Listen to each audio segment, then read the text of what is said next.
আমরা সবচেয়ে বেশি মর্মাহত হচ্ছে আইন শৃঙ্খলা বাহিনী কেন এখন পর্যন্ত এই আইনের আওতায় বা আইডেন্টিফাই করতে পারতেছে না যে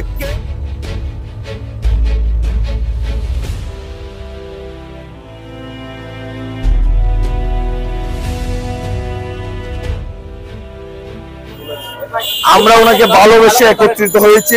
আমরা ঢাকায় যারা বসবাস করি আমরা একত্রিত হয়েই কিন্তু আমরা এখানে মানববন্ধনটা করেছি।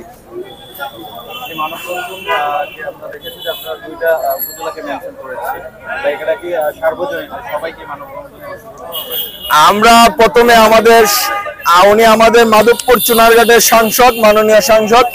আমরা চুনারঘাট মাধবপুরের মানুষ যারা ঢাকায় বসবাস করি আমরা সবাইকে আহ্বান করেছি যে আপনারা যারা মানে ব্যস্ততা শেষ করে ফ্রি আছেন আপনারা আসেন, আমরা প্রতিবাদ করব।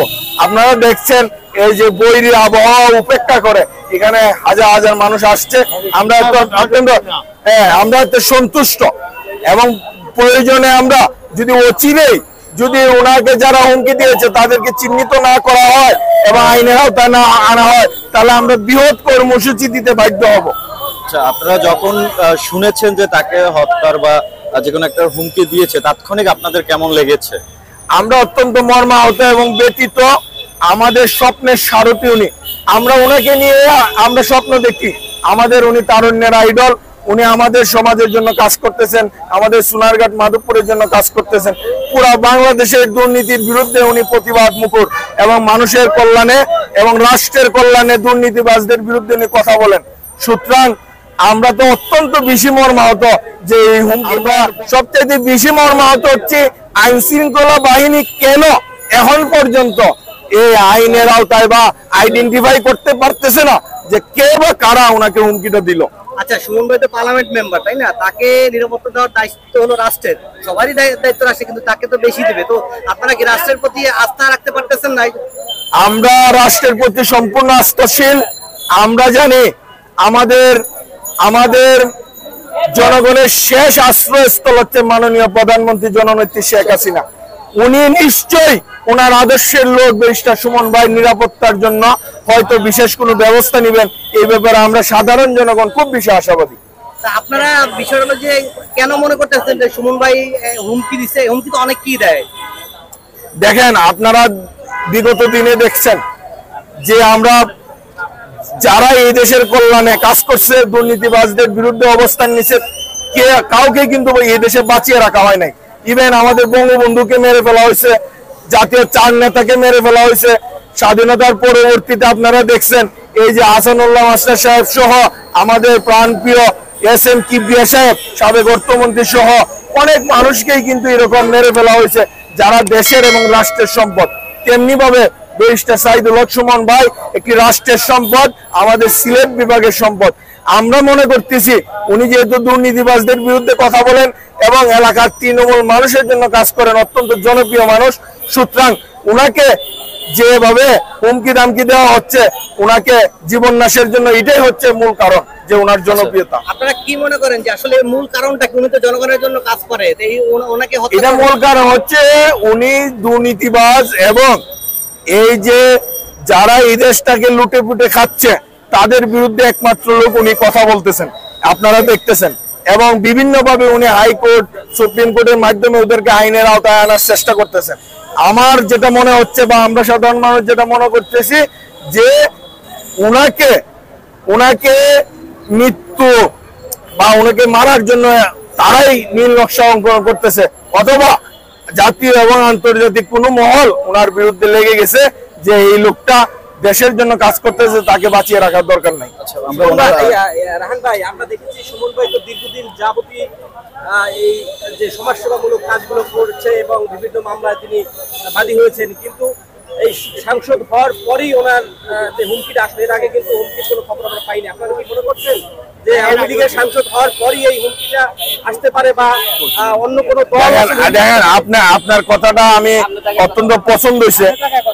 দেখেন, বিষয়টা হচ্ছে কি, হুমকি আগেও আমরা পাইছি।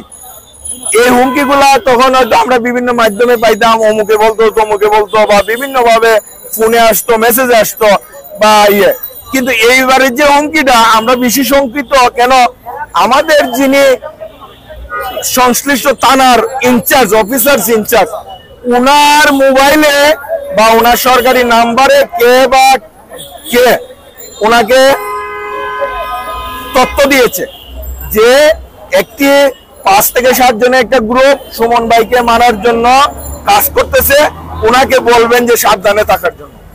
তা এখন একজন সংশ্লিষ্ট থানার ওসির কাছে যদি এই মেসেজ আসে, আসার পর যদি আইন শৃঙ্খলা বাহিনী তাৎক্ষণিক কোনো ব্যবস্থা না নিতে পারে, তাহলে আমরা তো অবশ্যই শঙ্কিত এবং খুব বেশি ভীত সাব্যস্ত। হ্যাঁ ভাই, এই জন্য আমরা বেশি যেটা আমরা জিডিতে যেটা দেখতে পেরেছি যে সুমন ভাই বলছেন যে আমি আসলে উল্লেখ করেছেন যে যে আপনার কি বলবেন, উনি মৃত্যুর ভয় পাচ্ছেন না, তবে যে সংসদীয় আসন যে রয়েছে সেই আসনের মানুষের জন্য উনি মানে ভয় পাচ্ছেন যে উনি মারা গেলে তাদের কি হবে। এই যে তার মৃত্যু বা তার জীবনে একটা হুমকির সময় তিনি আপনাদের কথা বা সাধারণ মানুষের কথা ভাবছে, এটা আপনারা কিভাবে নিচ্ছেন? ধন্যবাদ। দেখেন, মৃত্যু মানুষের অবধারিত এবং মৃত্যু একমাত্র উপরওয়ালাই জানেন কার কখন মৃত্যু হবে। কিন্তু কেউ যদি প্রাণনাশের হুমকি এবং মৃত্যুর ভয় দেখায়, তাহলে একটা মানুষের, সাধারণ মানুষের কাজ করার যে একটা স্পৃহা, এবং প্রতিদিন উনি সাধারণ মানুষের জন্য যেভাবে বেপরোয়া হয়ে কোনো নিরাপত্তা ছাড়াই সাধারণ মানুষের সাথে মিশে গিয়ে যেভাবে এলাকার উন্নয়নে কাজ করতেছেন, এই উন্নয়নের কাজ কিন্তু এই হুমকির মাধ্যমে বাধাগ্রস্ত হইলো। আর এই বাধাগ্রস্ত হওয়া মানে আমরা যারা সাধারণ জনগণ, সোনারঘাটের মাধবপুরের মানুষ ব্যাপক আশা নিয়ে ওনাকে আমরা প্রায় 2 লক্ষ ভোট দিয়ে 1 লক্ষ ভোট বেশি দিয়ে ওনাকে পাস করাইছি আমাদের উন্নয়নের জন্য। যদি ওনাকে হুমকি এবং বিভিন্ন ধরনের প্রাণনাশের দিয়ে যদি ওনাকে থামিয়ে দেওয়া হয়, তাহলে আমরা সাধারণ মানুষ বঞ্চিত হব। এটাই হচ্ছে আমাদের কষ্টের কারণ। আপনার নামটা কি এবং আপনি কি করেন? আমি মোহাম্মদ রায়হান উদ্দিন, আমি একজন সমাজকর্মী পেশায়। আমি ঢাকাতে ব্যবসা করি, একটু কাজ। আগামীতে কর্মসূচি কি থাকবে আপনাদের?